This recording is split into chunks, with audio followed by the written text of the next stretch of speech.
Welcome to this week's edition of Good Books, where each week we interview an author of a newly published work of nonfiction that we believe is worth your time. The views expressed on this program do not necessarily reflect the views of the University of Texas Brownsville or this station. And now, here is your host, Dr. Bill Strong. I have a very interesting book today on Good Books Radio, America's Romance with the English Garden. I was attracted to this book because I'm a Downton Abbey fan, and I received a kind of PR piece about the book that said that the Downton Abbey not only had influenced modern American fascination with British culture, but that a long time ago that the English garden, or lawns, you might say, were brought to America by catalogs and all sorts of marketers from England of long ago, and I didn't know that. So I became quite curious about that. So we have with us today Tom Mickey, who has quite an interesting background. He's a professor emeritus of communication studies at Bridgewater State University in Massachusetts. And he's also a graduate of Harvard's Landscape Institute. So he's a man of great expertise, and he's written this wonderful, already critically acclaimed book published by Ohio University Press called America's Romance with the English Garden. I'm quite interested in talking to him. Tom, how are you today? I'm fine. Fine. Thank you, Bill. Well, thank you for joining us. Let me begin with a simple question. How is it that when we use the word English garden and we apply it to America, are we talking about our traditional conception of a garden with flowers and roses and all of that, or are we talking about the yards, the lawns, and everything? Well, that's a great question to begin with. The expression English garden refers to everything that's around the dwelling place, the house. Okay. So it would be the lawn, the shrubs, the trees that might line the property, the flower beds, the herb garden or vegetable garden behind the house. That the way that it was used is in that sense, is including all of that.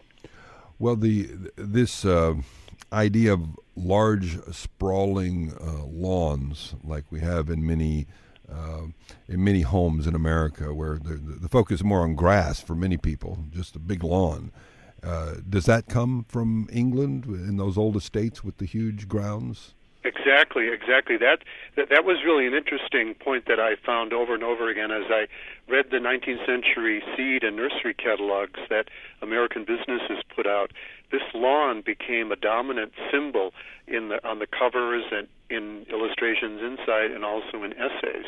And so the lawn really dates back to what is referred to as the Romantic English garden style, and that is from the 1700s especially, where people, under the leadership of a very famous English landscape gardener called Capability Brown, took away all their formal stretch of garden outside their flowers and shrubs, and they put in, under his guidance, they put in an extensive lawn with contours kind of up and down, dipping up and down, so that when somebody stood from inside the house, all you saw was this long expanse of lawn, and that's what people wanted. So he was responsible for many, many properties in England during the 1700s, including the site that is now used for Downton Abbey. If you look at Downton Abbey, the lawn, the castle-like structure stands there, and the lawn goes very much up to the very gravel road outside the front door. That's true. There are not a lot of shrubs and little gardens there. It's really an extensive lawn, and that's one of his designs, believe it or not, one of Capability Brown's designs. So the lawn is really a relic, a very important relic, and kind of symbolic of that Romantic English garden. And this, and now in America, I notice a lot of people are wanting to reduce their lawn so they don't have to mow so much. Exactly. And they create a lot of ground cover. Exactly. I think that's in response to many issues, sustainability, and people just not wanting to do so much work outside. So people are cutting back on how much space they have for the lawn, and they might include, for example, a bed of perennials or ornamental grasses. But the lawn still continues to be important to us. I heard the other day that the money spent on landscaping in this country has increased in terms of spending for the lawn over the last 5 years. Every year that expense has gone up for homeowners.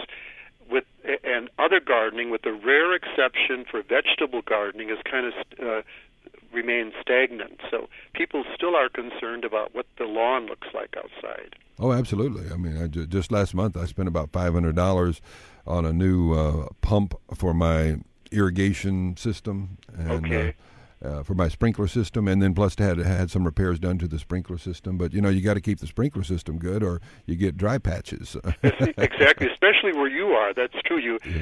And that's one of the things about the lawn, that it demands this irrigation, especially during the summer months. Here in New England, during August, for example, we really don't do much because most lawns become somewhat brown at that point. So we just live with that because we know that it will perk up and will be all right and will survive that rough patch of time. What is the most popular grass for lawns in America? Do you know? Rye probably, but there are so many varieties depending on the part of the country that you're in. That's really important, that the seed be specific to your area. And the seed companies in the 19th century, of course, sold seed that was the same for everybody across the country, pretty much. And that. But a lot of the grass seed came from England also. Well, originally, in fact, George Washington and Thomas Jefferson got their grass seed from England. Both their properties, Monticello and Mount Vernon, had these extensive lawns, which of course is symbolic of that period of time in England. And they loved that. And even today, I visited Mount Vernon and I could see that lawn there.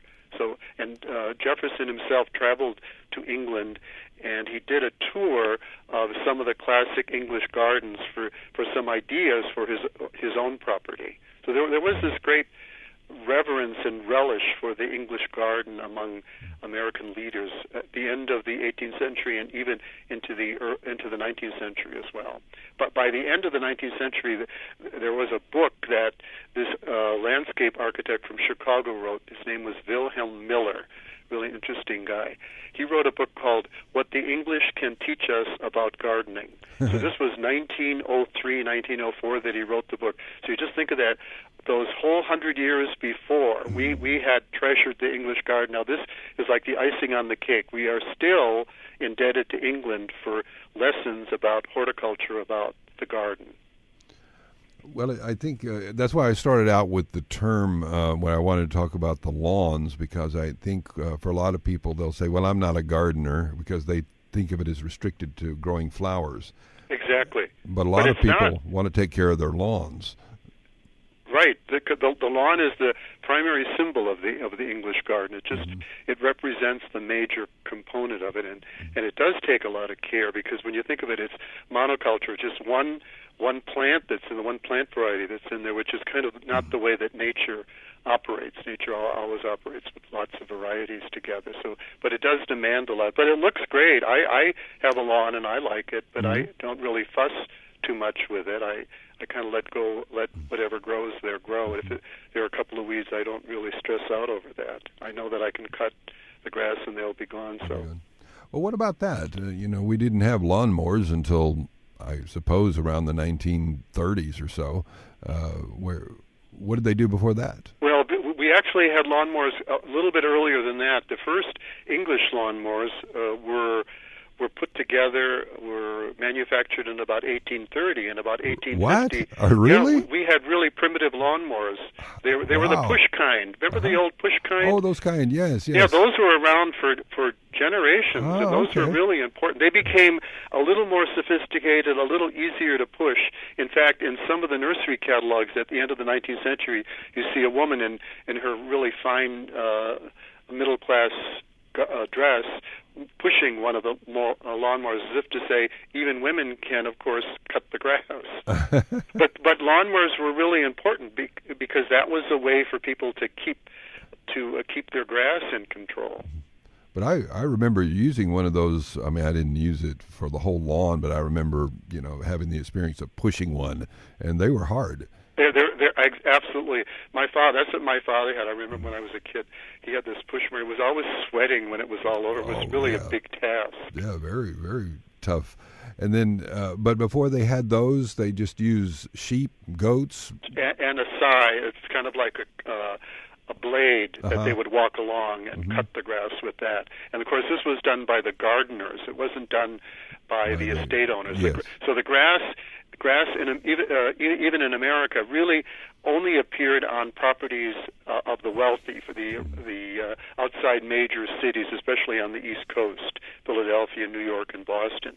People had these expansive lawns. At the end of the 18th century and into the 19th century. It wasn't really until the suburbs developed, kind of in the middle of the 19th century, suburbs outside big cities, that when those developed, then people were sold the idea that you could now have a lawn just like these estates that you've seen. And so that was a big selling point for these patches of land in the suburbs, that you could not only have this house where you could have a garden out back, but now you could have a lawn out front. And it was very attractive to new homeowners. Well, this desire to grow things is kind of universal in man, I think, because you see people with their little apartments in New York, but out back they, on their little terrace, they've got a garden going, Exactly. Little pots, even. There's something magical about it. That was a theme that I saw a few times in the catalogs as well. That gardening gets you close to nature. Gardening makes you feel better. Gardening makes you connect with other people even. We are all a community of gardeners. So even though it's a solitary job, there are other people that are doing the same thing and share your interest. The essays in the catalogs are wonderful messages on how gardening was really not only healthy for you, but really made you really a better person in one sense. Really, it was quite inspiring. Yeah, I want to read this little excerpt from the B.N. Strong Company, probably one of my old relatives. He wrote about the home garden in his catalog, and he said that a garden is essential to the health, comfort, and well-being of the day laborer, the mechanic, and it may also be essential to the comfort and enjoyment of people of every class. In the case of the journeyman or the day laborer, what can be so delightful as a half hour spent in his garden with his wife and children after a day of hard work? That's great. That's wonderful. And a lot of time I go back to the language. A lot of time when they say garden, people say, I'm not a gardener, I don't do that stuff. But a lot of people do love to come home and sit out in their backyard and look at their beautiful lawn and barbecue, and it's all part of the same mystique. Exactly. And so we enjoy looking at that grass, looking at that outside expanse. That's part of the fun, especially after we've had a very hard winter, as we did this winter. That's really an enjoyable part of the summertime. My grandfather used to say that a backyard was a man's own prairie, and that it ought to be small enough to keep pretty and big enough to raise all the kids in the neighborhood. Wise man, great word. Yes, so they can play football and baseball. It should serve many functions. Exactly. So these catalogs, one of the points you make in the book is that a lot of our seeds, the original seeds that built America, they came from England. Well, because what happened was the colonists who came here depended on England for seeds and cuttings, and so because that was what they were familiar with. Certainly the Native American plants were gradually introduced to them, but initially it was this dependence on seeds from England which really kept them going. They wanted gardens like England. Yeah. And so when the catalogs in the 19th century came along and they became businesses, part of the strategy they used in attracting customers was to tell them that you're going to have the latest plant, the latest shrub from England, which has just been introduced, and that this was quite attractive. There's a shrub that we use in gardens a lot today called Weigela, which is a wonderful flowering shrub in the end of May or into June, depending on where you live. And this shrub came from China in about 1847 to England. because England sent plant collectors around the world to gather plants that might be suitable for them. And within 3 or 4 years, 1851, it was introduced into this country as a most desirable exotic plant, popular in England, now sure to be popular in America, and indeed that happened.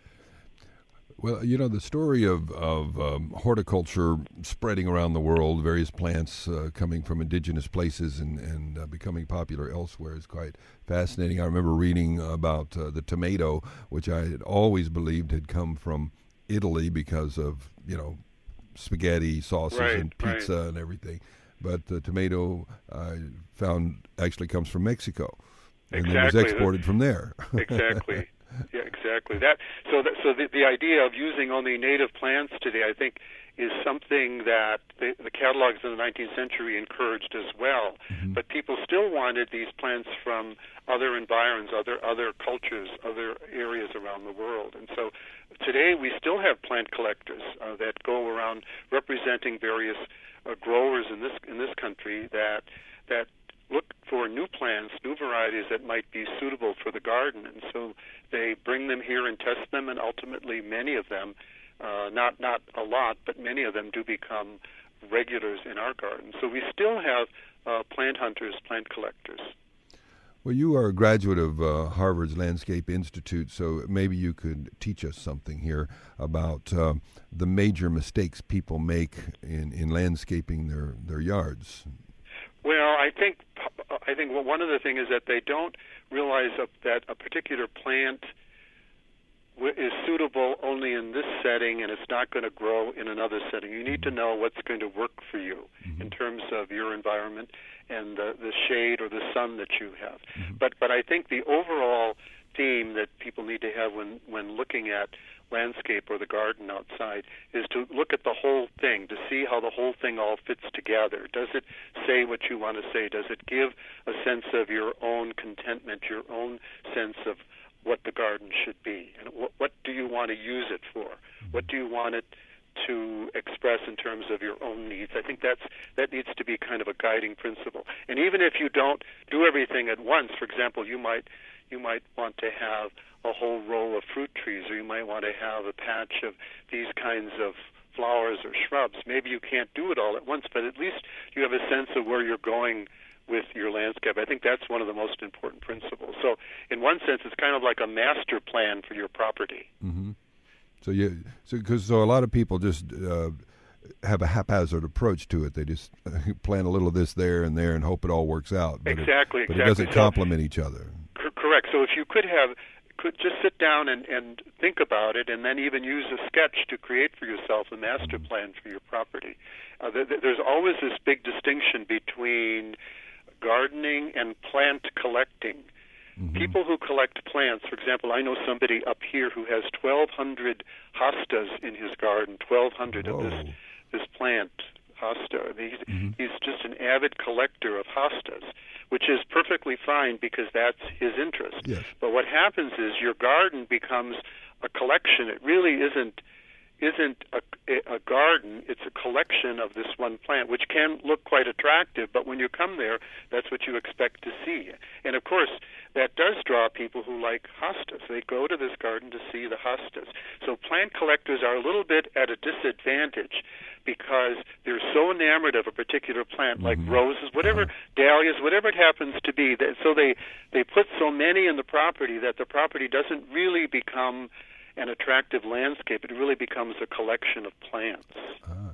That argument really came from the 19th century, where people wanted to collect plants. They wanted to get this one and that one. So their garden really illustrated that. So they, for example, in England, it was not uncommon to have a garden called American plants, and this was a garden where the English planted our native plants. For example, black-eyed Susan was really popular, and false blue indigo, which is really a wonderful plant. Those were sent over to England, and then the English decided to make this little patch in the landscape called the American garden.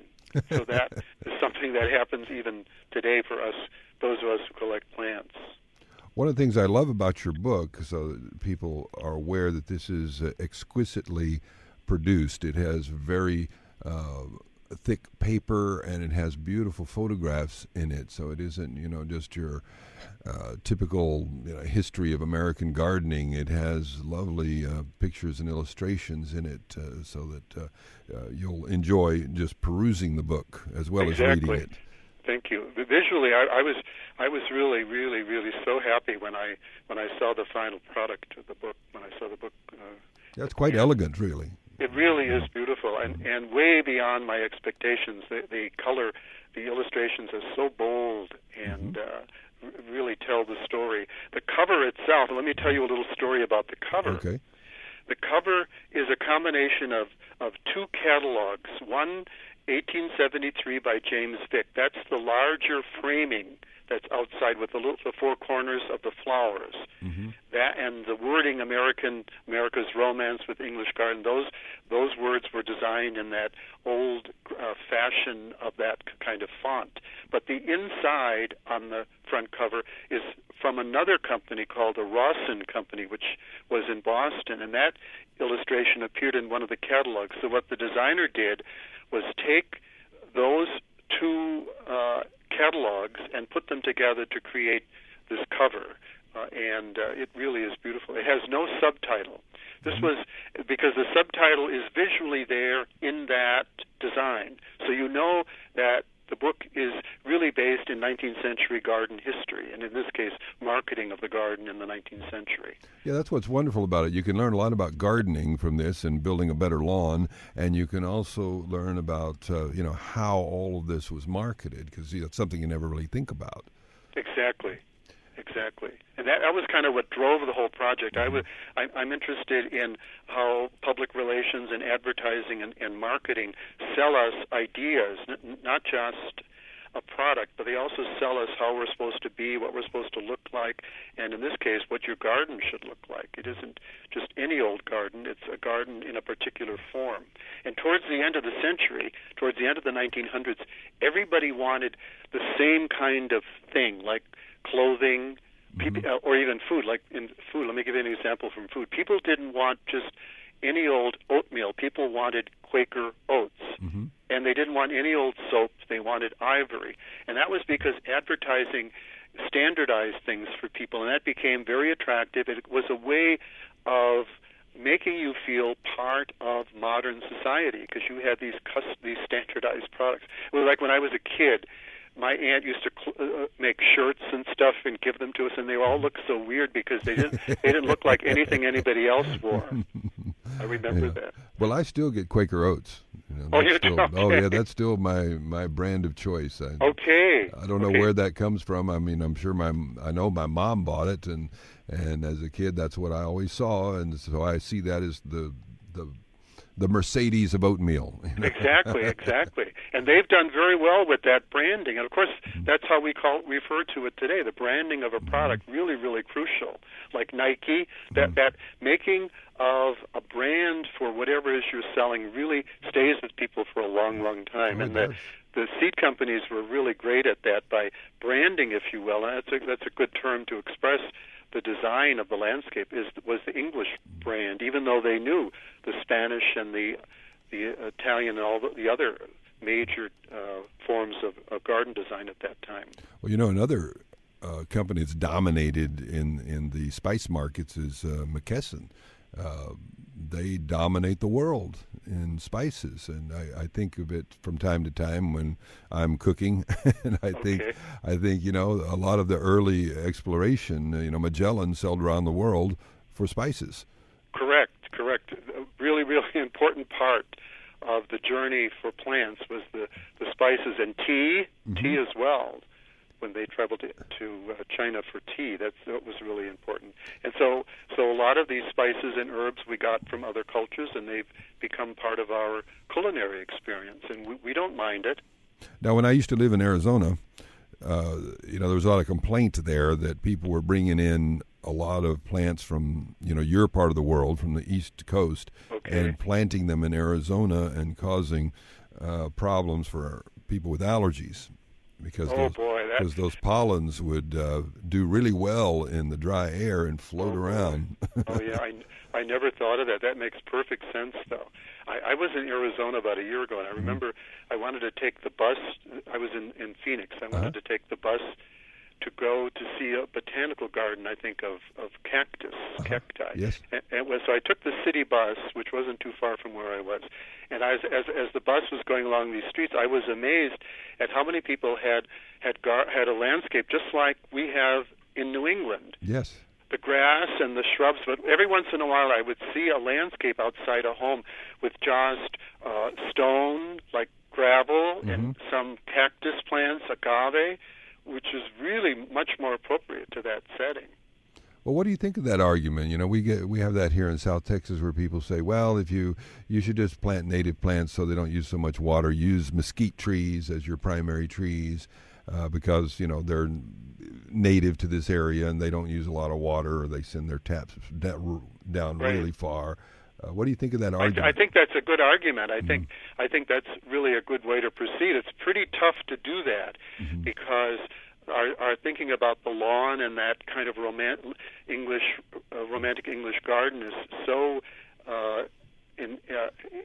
much a part of us that it's hard to do otherwise than that. But I certainly admire people who do that. A fellow that I know up here in New England decided to put tomatoes in his front lawn. So he dug up his lawn and he put these raised beds outside, and he grew tomatoes and some other veggies outside in the front lawn, and neighbors were really upset about this. But I think this is going to happen more and more because it certainly is an area to grow something, but we don't normally think of growing tomatoes out there. So what happened in this case was that his neighbors decided to take some legal action against him because they felt he was cutting down the value of their property. Yeah, I remember a guy in Oregon where I used to live. He had his lawn was not mowed. He let it grow wild, you might say. And he had a sign in the yard that said, "In this home, we are readers, not weeders." I love it. And but a lot of people, same thing. I mean, that was the sort of town where people would write letters to the editor and complain not only if you didn't keep your yard mowed, but if you didn't keep it edged. Oh boy! So that had to be part of it as well. Yeah, it's got to have this Germanic symmetry to it and be perfectly manicured. And that's because we judge our own garden by how other people are doing their garden. So we want to have kind of a link to them. That's really important to us. And so they have to have a garden, a landscape like ours, and we have to have one like theirs. It's pretty tough to go against the mainstream. I have a wonderful quote I want to read you from Peter Henderson, who talked about this issue of people going against the mainstream. He wrote this in about 1880. He said, "We can excuse the wife of a day laborer planting her seeds of morning glories or lady's slipper in the potato or corn patch. But when the owner of a $10,000 cottage, so that would be around $230,000 today, has the vulgarity to invade his flower beds with beets or tomatoes, he is carrying his utilitarian principles beyond the bounds of ordinary good taste." Isn't that great? That is wonderful. But it illustrates, this keeping up with the Joneses and the Joneses watching to see that you're keeping up with them. Exactly. And it's also true if you go down a street, and you have beautiful lawns and just one person has let theirs go, it's troubling.